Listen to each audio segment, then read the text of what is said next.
Huwag nyo nang bilugin pa aking sinipat ng maigi hanggang sa makabisa. Pupurihin ka nila habang merong nakakapa. Kutsa ang kapalit kapag wala nang mahita. Kay bait naman kapag ikaw ay kaharap. Pagtalikod mo naman nag-iiba na yung sangkap. Pakitaan ng mabuti, pangit pa rin kapalit. Pero di ko sinasabi pangit maging mabait. Kadalasan ng hamak ay siya patong kadikit. Patong-patong sinasabi kapag di ka kalapit.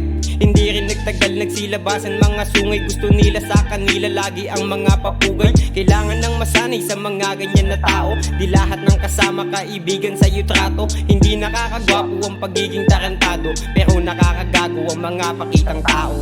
Sa dami ng gustong hindi mapaliwanan, nagbulag-bulagan kahit kita ko na yung liwanag ng mata na nakakairita. Maliit lang yung mata pero minamata ka pa ngayon. Sino yung salarin? Pagkatapos mong tulungan, itutulak sa bangin para merong matutunan. Di lahat na nakasama ay kasama mo pa rin, pero kaibigan mo ko kahit merong patalim. Mas pinili kong yakapin, wag mo na akong praningin. Mas piniling masugatan, wag mo na akong saluin. Mas pinili kita kahit na wala nang narating. Mas pinili kita, di mo lamang kayang tanggapin. Ngayon sino sa di ng peke?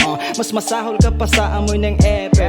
Magaling ka lang kapag merong nahihingi. Ngayon tapos na sa akin yung mga pangungulit. Salamat pero di na maibabalik. Hindi pa ako tapos mga piling boss. Kung umasta kala mo si Moises yung boses. Priceless ang puta, di ako sikat at hindi ugaling pumapel para lang umangat. Hindi mo ako homeboy, lalong di rin fanboy. Nagpalaboy-labil sa kalsada para umapoy. Ngayon alam mo na kung sinong tunay. Ikaw din mismo ang pumutol na sarili mong sungay.